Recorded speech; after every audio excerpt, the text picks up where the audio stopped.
we are starting our seminars. We are starting our seminar series with Professor Carney, who's going to talk on behalf of his colleagues about the project entitled Sheep from the Future. And as you will see through this series, there will be people from very different disciplines that are contributing different kind of knowledge and information, because really this is what this is a reflection of how universities are constructed and how they feel they can contribute to biosphere research and development. So please go ahead, Josh, you can briefly introduce yourself and start with the presentation. And for the sake of the internet speed, we're going to turn off our videos and mute our microphones. Okay. Thank you so much, Salma, and thank you both to Salma and Ramzi for inviting me to speak today. I'd also like to thank Sylvain Perdigon, who invited me to be a part of this project. Sorry, is the sound coming through?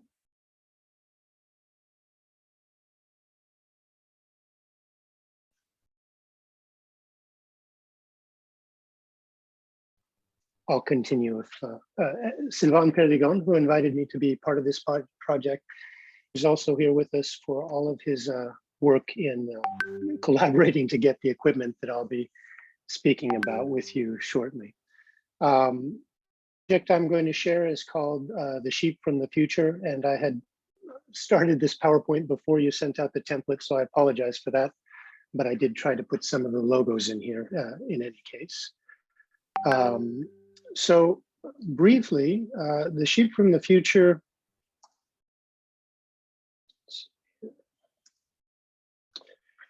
is a project that looks at sheep transhumance as a strategy for survival in the future in the wake of or alongside of climate drift and coincidentally in Lebanon economic collapse, and tries to look at the environment grazing to some degree. What we ended up doing is an ethnographic investigation in the Jourd in Lebanon, focusing on practices, challenges, and to some degree, the economies that take place. This transhumance that is done every year for the sheep. It's one stage in 4 of their yearly cycle. For the goats, it's more like 1 of 2 locales that they end up in the course of a year. The research team is composed of Dr. Sylvain Perdigon from Anthropology here at AUB, myself from Media Studies, and Aya Jamaluddin, who was a student here and has since become she was our research associate, working on both the ethnographic side and the film side of this. Dr. Perdigon was leading the ethnographic team, and I was leading the film production team. So our connection to the Edu-BioMed project and projects that are here today, there were a few connections. The first one was that Dr. Talhouk was part of the Way for a Sheep from the Future project Dr. Perdigon initiated. And there was initially some hope that the Jabal Musa Biosphere Reserve would be part of this project, in the sense that some of the grazing, the transhumance, takes place right adjacent to that. Due to complications with some of the area, it became difficult for us to complete the ethnographic side of that this year, although Dr. Perdigon and I managed to go up and do some work in the summer of 2020 there. But we did not end up filming there this year. But other areas of cross interest emerged as the Sheep from the Future project grew. One was that the Edu-BioMed Mustafa Itani contacted us to ask about what kind of equipment might be purchased for the production of films, and I was trying to help them compile a list in that sense. And then Mustafa ended up becoming a PhD student at a pretty important program in Europe, where he's continuing some of the work looking at the impacts of sheep grazing on the environment. The Lyra collapsed in 2020, and that meant that the Sheep from the Future project no longer had a budget for equipment. So we ended up combining our efforts with Edu-BioMed on purchasing and then transporting equipment back to Lebanon. And I hope there will be opportunities for future collaboration, particularly in terms of possibly training students in the use of equipment and in media production through courses such as the Media and the Environment course that I teach in our department. So briefly, the documentary that we are working on right now is a transmedia project. One aspect of it is a documentary film. The idea here is that we'll create a feature-length documentary film that will be shared with educational on streaming platforms and probably in the film festival circuit as well. And also a web portal, which will consist of video, photo, text, audio, and some analysis. So shorter video stories with some of the shepherds that we've been featuring, and brief analysis of aspects of this. So that's what we're producing. How we did it was with equipment that came from Edu-BioMed, and Antonio was instrumental in helping us happen. We had one camera and a stabilizer, a drone, and a GoPro were our three major types of vision that played into this documentary. And we focused on practices, challenges, and changes in the life of the shepherds and in their, particularly in their summer transhumance in the Jord. The idea of the documentary was to be future-oriented, to look at this lifestyle as a lifestyle that may tell us something about how we can live virtuously in the future and try to, in this case, in terms of the production of dairy and meat products in a way that may be in line with the environment, particularly Mediterranean, where climate change projections are quite devastating for the future. So the timeline for our documentary is, I'll briefly share it here. The project was initiated in 2019, accepted by WAFRA. Sylvain Perdigon and Aya Jamaluddin did ethnographic field work from May to July of 2020. And then summer, the three of us worked on both field work and even more action. Again, June through August this time. And we've started work on a rough cut of the film. Our goal for 2022 now is to finish a rough cut, apply for funding for color grading and final editing, and then hopefully to have this as a documentary film in 2023, where we can begin sharing it with people. So what I'll share with you today are basically four views, four sets of videos of what we've produced so far. All are very rough. Three of them I was working on just this morning, field work. But basically, these are one, the Mariah, which is it has a particular role here in Lebanon. Two, reflections on practice, sharing one of the reflections from one of our shepherds. Three, the what that might offer us in terms of a different point of view on the kind of grazing that's taking place here. And finally, the drone, and again, another point of view that's offered by the drone footage in terms of landscape and vegetation.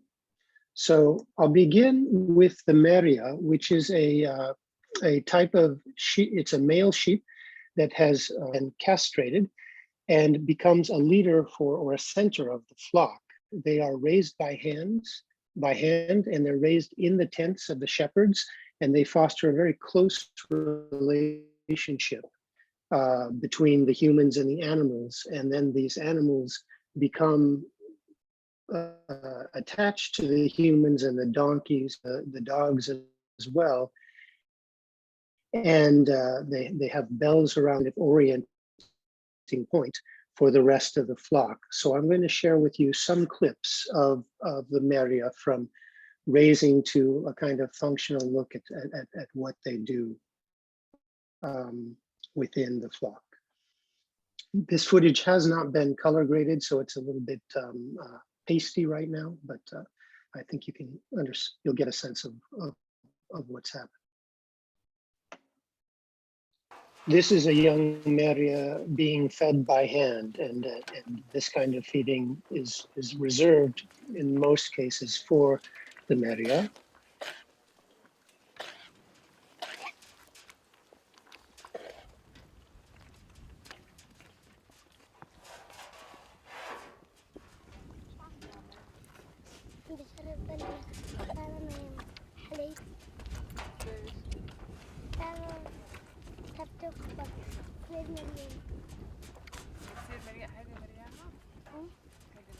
ايه قوي صوتك كذي.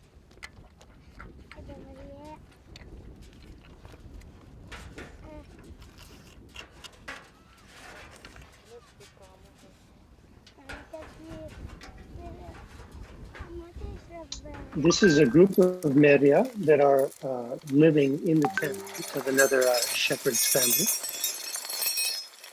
So they're particular locale, and they're kept separate from the rest of the sheep for the first year of their life, or maybe 2 years in some cases.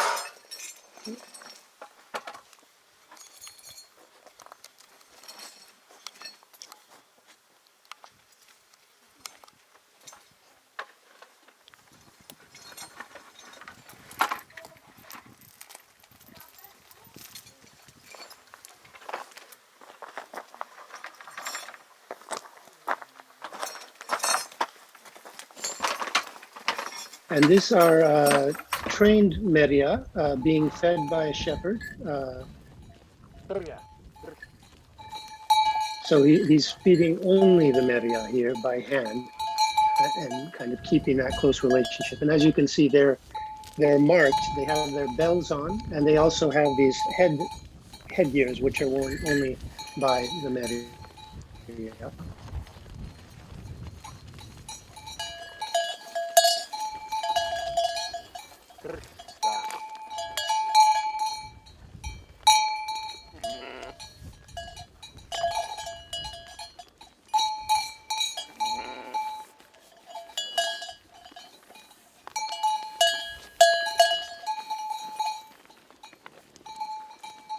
And we'll see here how the Mariah work in conjunction with the shepherd and the donkey to kind of lead the flock, which is not moving at the moment. But as soon as the Mariah pass through, they become the point for the rest of the flock.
And once again here, Mariah in their role as a kind of focal point centering the rest of the flock. When they stop, the other sheep tend to stop, and when they move, the other sheep tend to orient around them and move forward.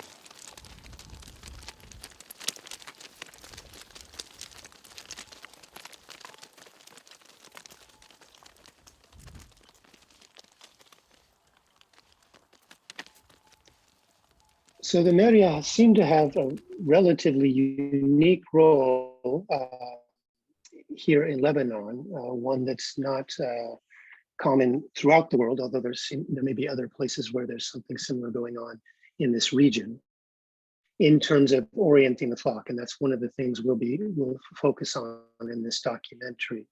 Another thing that we're looking to focus on is the way that shepherds reflect on their own practice. And I'm sharing here a video with one of our goat herds, in this case, Abu Ali, talking about the kind of spiritual practice that well, spiritual and perhaps even cosmological practice he has in terms of his relationship with the goats.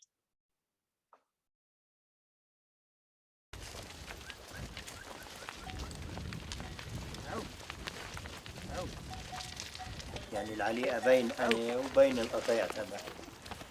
العليقة عليقة روحي ما بيني وبينه.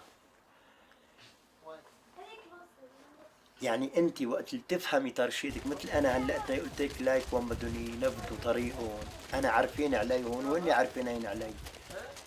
يعني أنا بروح طريق أدمية برد عليهم، لا هني بيتعبوني ولا أنا بتعب.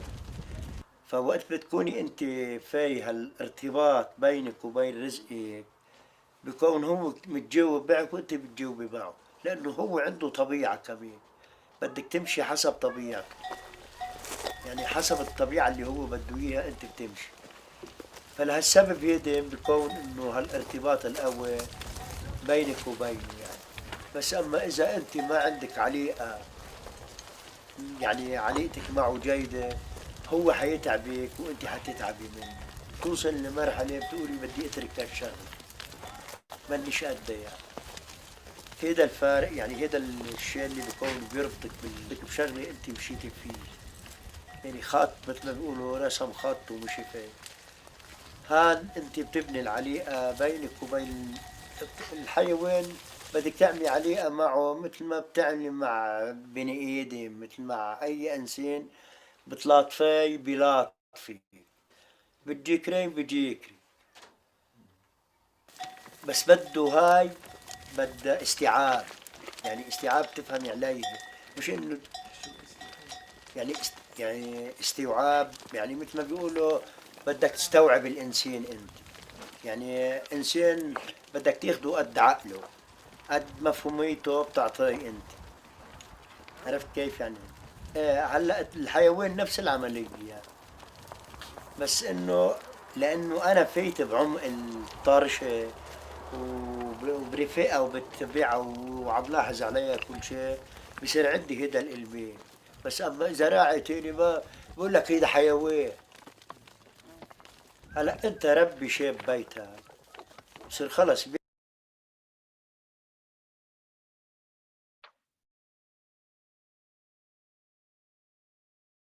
بيعرفك إنه أنت صاحبه، بيتجاوب معك كل الأمور. أي شيء يعني بتقني أي حيوان بس بده يفهمك وتفهم. بصير هيدا الارتباط اللي بينك وبينه، يعني بتصير انت معلق فيه وهو كمان بيعرفك، بصير مثل ما بدك بيمشي كمان.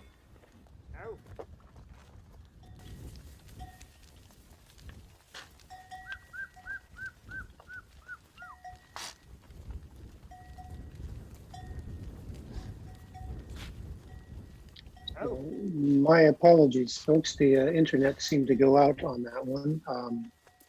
so we got a lot of pixelated image at the end. That Hi one's guys, I'm actually up on Shahan. I'm YouTube, here. and that's where I was playing it from. But we had a number of shepherds who provided thoughts on their practice and what it means to them and what it's done for them and their families. And so that will be one of the things we're focusing on in the film. So both the Mariah are certainly central aspects of the documentary. But the other two things I wanted to share with you today may have more to do with future research and possibilities for the biosphere reserves projects. One is the way that we can make use of the GoPro to provide a different point of view. In this case, it's the animal's point of view. We get a sense of the grazing variety and the temporality of grazing with the use of the GoPro. And we can see a difference between the way that sheep and goats graze. So what I've put together to share this morning is just some brief footage from a couple of different days of grazing.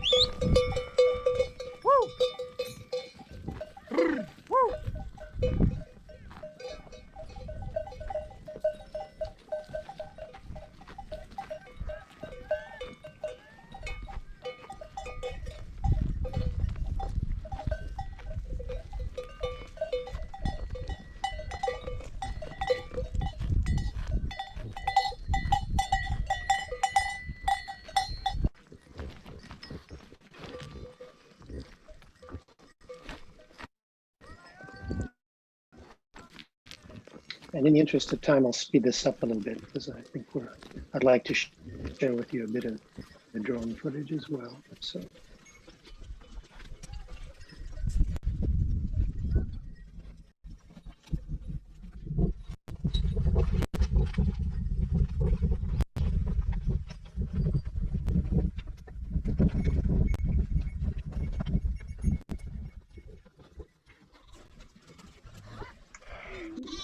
But you can get a sense of what the vegetation is like out there and how long the sheep are at any particular spot as they move through and graze an area.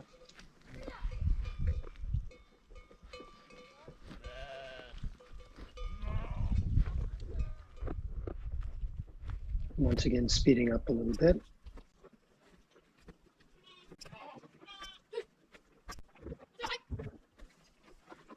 And this is a camera on a young Mariah, one of those leader goats that I mentioned to you. That's why you can hear the bell ring from time to time.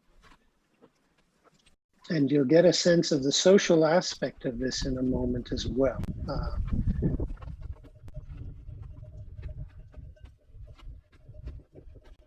With the Mariah responding to the calls of other sheep.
So this is a camera strapped on the back of a Mariah. For comparison, I'm just going to provide you with a few seconds of footage of a camera strapped underneath a goat.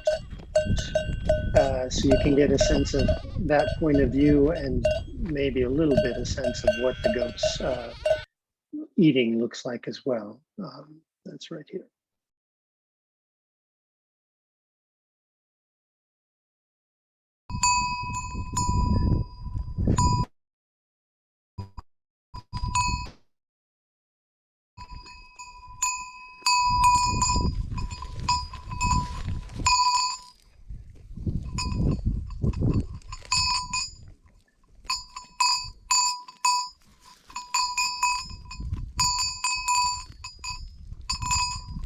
Okay, so that's one of the other views, and the final one that I'd like to share with you today is the drone. It gives us a chance to look at flock movement, grazing patterns, and a chance to shape and vegetation from a different point of view. So.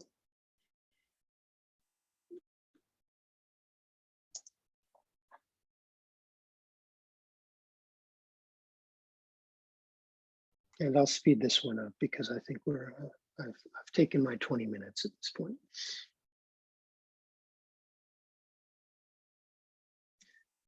Unlike the other cameras, the drone has no sound, so it's silent.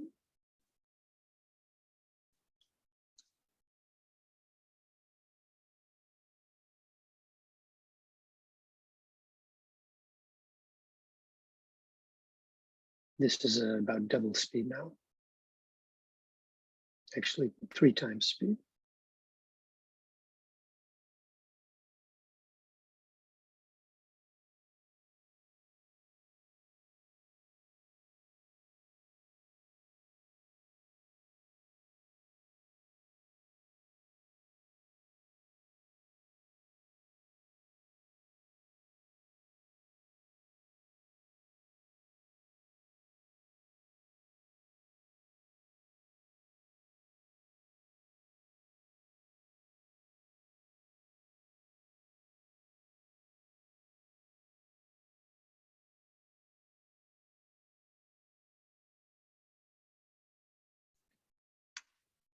And this final one is just a glance at the Jourde, just at sunset one evening.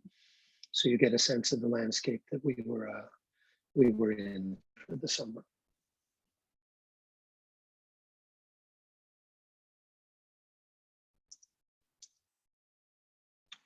So that's what I have to share with you today. I want to thank all of you for being here, and this again once Ramsey for letting me come to speak about this project. Antonio again for all the help with the equipment purchase, and Sylvain of course for inviting me to be part of this project. If you'd like to follow us, there's social media information about the project there, and that's my email. Thanks very much, folks. Thank you, Josh, for this very interesting presentation, and it took us to the mountains and really got the feel of the project. Thank you, Sylvain. I mean, I've heard a lot about it. We discussed it at length, but really seeing the details of the project brings out the relevance and the importance of this kind of documentation. I leave the floor open to any questions. I have one myself, but I'll leave it if anyone else has any questions that they would like to ask. I have just a brief comment, congratulations, and I'm amazed. I couldn't think of a better use of the equipment of the project. I think it's very innovative, no? And so thank you very much. And I hope it will reach a bigger audience, no? Because it's very important that we make sure, I mean, we try to find ways to also make these make bring other people to watch this material. And also, as far as I understood, you are planning to do a documentary out of it, right? Is that? Yeah, that's the Is point. that? Yeah, that's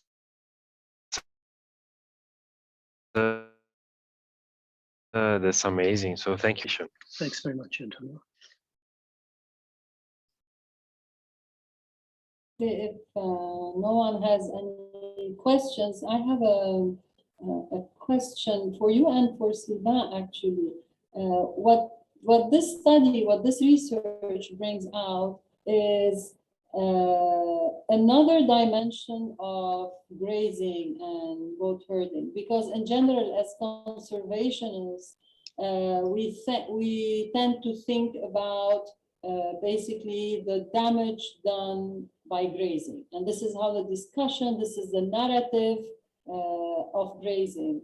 And here through through this type of study, it brings out the relation of people with nature rather than just the damage of grazing. And then all of a sudden, you as a conservationist, you have an interlocutor, someone who is also a steward of nature and the environment, like yourself, but in your case, you are, I don't know, conserving biodiversity as a manager, and on their side, they are managing biodiversity for their flock or whatever. So their understanding of the animals and the landscape is really, maybe this is the only entry point to an integration of grazing with conservation, especially in biosphere reserves, which should be showcases of sustainability. I mean, this is where we can explore at what level can there be a dialogue and collaboration that achieves sustainable production of food and conservation of resources and biodiversity. And really, this human dimension is what is going to make it, because if we are arguing just at the level of species and vegetation density, etc., we're not going to reach any consensus or any agreement. I don't know, what do you think? Also, Sylvain, you've thought a lot about this along with Josh. Do you have any ideas or any suggestions? Hello, everybody, and hello, Salma. I mean, we could speak about this for hours. I think what we saw is that it's not grazing in itself that has an impact on the ecosystem. It's the conditions for grazing, because actually grazing can be something that vitalizes the environment, but obviously it depends on the constraints of and the flocks operate in. So that's one thing. And in terms of what you say about the human dimension and how these shepherds relate to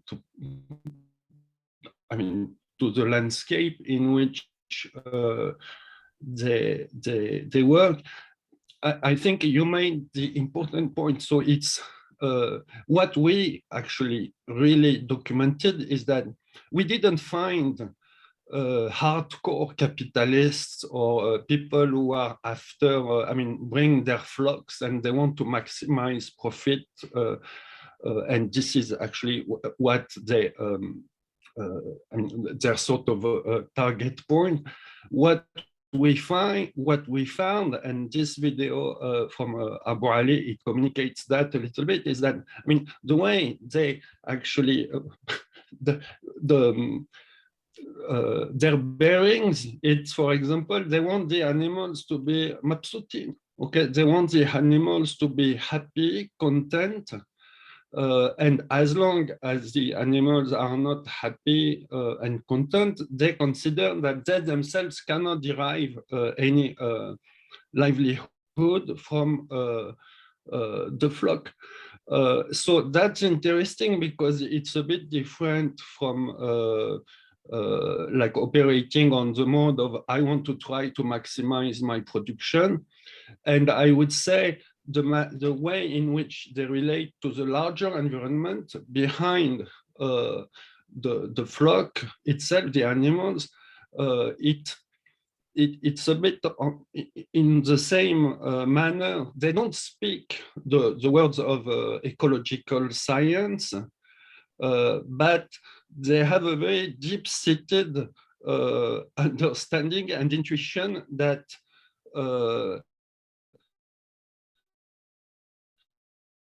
has to be reached, and that humans have to understand actually their place, and that it is a limited place in this balance.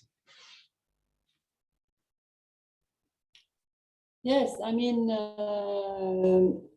this is something that we have to, the value of the study is how to derive and rely. You're from the Shuf Biosphere Reserve, right? Or no, I'm from Jabal Musa. Jabal Musa, yes, I'm sorry. So here the question is how do you, as someone who is a manager of a biosphere reserve, what did this documentary or these clips, what did they bring out as ideas, or what was your reaction to what you have seen in this study? If you have any that you would like to share with us. Yes, honestly, I think you know about how in the biosphere reserve, and especially our case, the shepherds do not respect all the time the privacy of the land, and that it is the core zone area where it is protected. So we have many violations from some shepherds that are grazing important trails.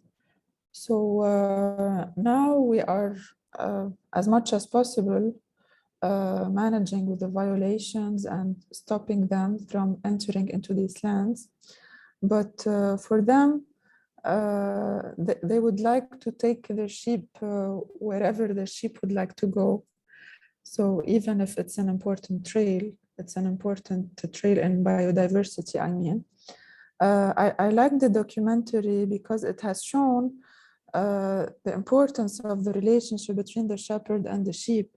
So this means maybe, I hope in the future, during some project or some training, if we can give training to the shepherds so they can learn. I don't know if Abu Ali is the best example, but if they can learn about this relationship, so they can, for example, lead the sheep into other lands, because this is not an excuse that they should go here and there. So for them, Jabal Musa, the lands are for everybody, and they can come, and the shepherds can graze.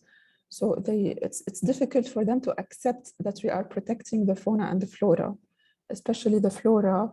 And definitely the sheep do not select endemic species or native species from what they eat. So maybe we can highlight some importance of shepherds learning about this relationship between them and the sheep, to be able to conduct them and to succeed in protecting the environment as much as possible, of course, because there is a responsibility on the shepherd as well. Any comments from Josh or from regarding Rula's, because in the case of biosphere reserve managers, the issue is that they have a mandate to conserve at least the core zone, in the biosphere reserve. But I think the other zones, they can be negotiated. This is what I'm thinking, that the other zones can be negotiated with the sheep herders, right? I mean, it's not a protection of the whole biosphere. So there are zones that are off, which is a core zone, but the other zones, there is a negotiation. I don't know, Josh, if you have any feedback or comment? Well, the background in the project in Jabal Musa to know the logics behind that necessarily. So to speak too much to the particular project, I would say from leaned in the places that we worked, much of this lifestyle has been going on to some degree for thousands of years. And so the question would be, the question I would phrase, and again, I don't have the background to know what's behind the formation of the biosphere itself, but is what about, is the biosphere itself, is it that has always been free of shepherding, or it was once a place where shepherds came and then it's been cordoned off from them? And if so, what is the goal of attempting to preserve a space there? And there are all kinds of dynamics that could play into that. Obviously, pressure from development has decreased the grazing area for many shepherds, and so it may be that they're going to new areas that they haven't gone before. But I think I can't speak authoritatively to it. I can just speak on in broad general. The lifestyle has existed for thousands of years. It may be that there are particulars of our current moment that put actually called two forms of conservation into potential conflict with one another. But it would be interesting to have a longer discussion about that and to get a better sense of where the vision for the reserves sees a role for shepherds, or if it does, and vice versa, whether the shepherds would be amenable to some sort of conversation and training, as Rula mentioned, about void and so forth. So. Yes, I agree with you.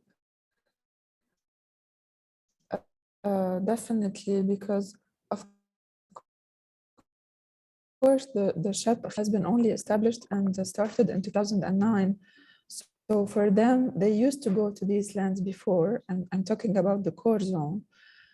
We do not mind them going to the buffer zone and the transition zone, of course, but we care mostly about the core zone. And for them, since they have been going there since many, many years, this is why they do not accept the idea of us refusing that they go practice this activity there. So this is our main problem. And what the activity? I guess the activity would be depleting the biodiversity, or it's interfering with other activities in no, the shepherds going. Our main concern is the biodiversity and the traces they leave behind, because we have trails, managed trails for hiking, so they can hikers can meet them. So it's not nice to see that shepherds are grazing on such trails, especially that we are mentioning that we have important endemic species here and there, mentioning the name of the trees and their importance. So this is the problem. Sometimes in some areas, of course, and this is what this is the shepherd's argument always, that the sheep are cleaning the lands to prevent any fire risk during hot weather. But this is not the case on in all the area or on all the trails.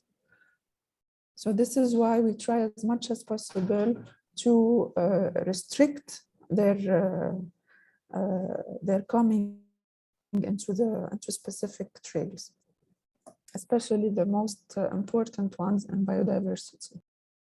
Antonio, you had your hand raised. Yeah. Well, this is a very interesting discussion. I wanted to intervene just because I have to leave, and I wanted to have a last thing to say. It's a very interesting discussion because it's like a constant debate, you know, between what is conservation about, who are we conserving and what are we conserving.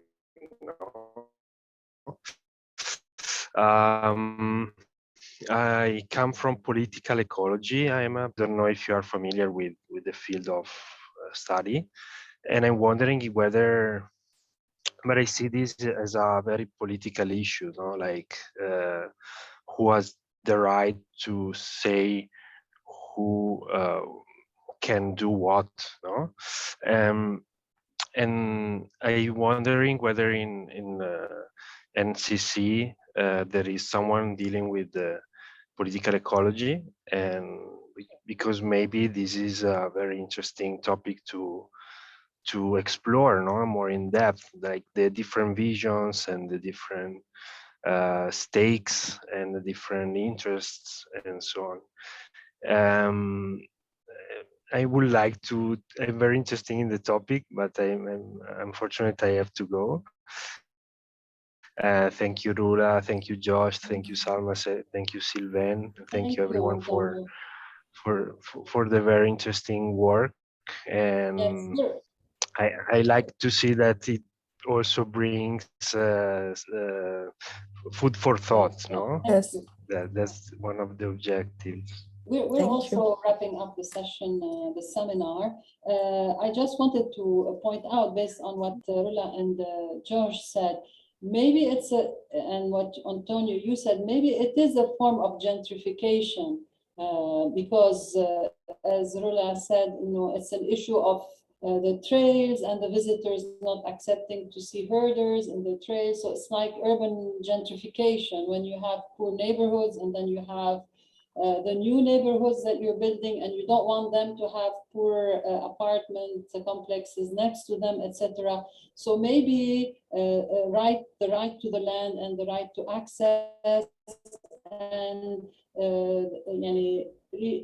reconsidering the image of sheep herding as actually animal friendly, sustainable form of production of food that provides animals with the life quality that is not afforded by industrialized processes.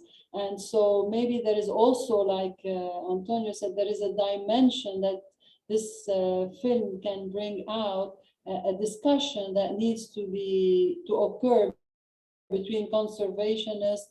Maybe we have to make more effort to integrate thousands of years of traditions into our conservation narrative. I just wanted to also I question, let's say, Rula's issue that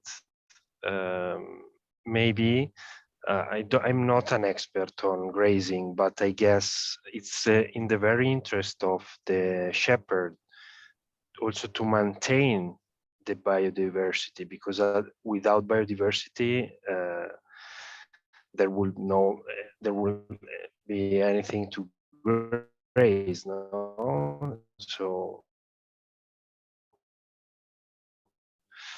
I'm wondering whether bring also sustainable solutions in the future, no? Yes, we try, we always try, and we even managed to specify one of the trails. It's called the Shepherd's Trail, the Shepherd's Encounter Trail. They have the right to go there, but still some of them do some violations, not all of them. Now we have an issue with two of them. One who has sheep, another one who has cows, different story.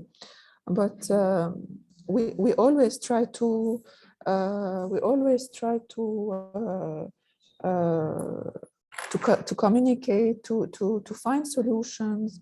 But I think maybe training and highlighting about the importance of, now you gave me an idea, highlighting about the importance of the biodiversity through a training or a seminar while collecting, having like a meeting with all the shepherds of the area can maybe make them understand the subject more. Yes, especially Rula, if you think about them as an integral element of the biosphere reserve. Yani they are not like these outside, and they are. Yes, they are an important. They are like yes. the plants and the trees, and their animals and their activities are part. And then if you can, because in the end, biosphere reserves are showcasing possible ways of sustainability. It's not only about conservation. Yes. And this is what differentiates them from nature reserves. And so this is where you have this leeway to really rethink shepherds and grazing as an integral part of the biosphere reserve, not a problem to the biosphere reserve. Yeah. And then this way you will think differently, you will have a different dialogue with them, especially if we provide you with support about best practices of sheep herding and ethics, etc. I think that will make it interesting. Very good idea, yes. Okay, thank you all very much. Thank you. Nice to meet you all. We will see you. I hope we will see you next week. And thank you, Josh, for the presentation, and Sylvain. Thank you. Thank you. Thanks a lot. Bye. Bye-bye. Bye. Bye-bye. Thank you.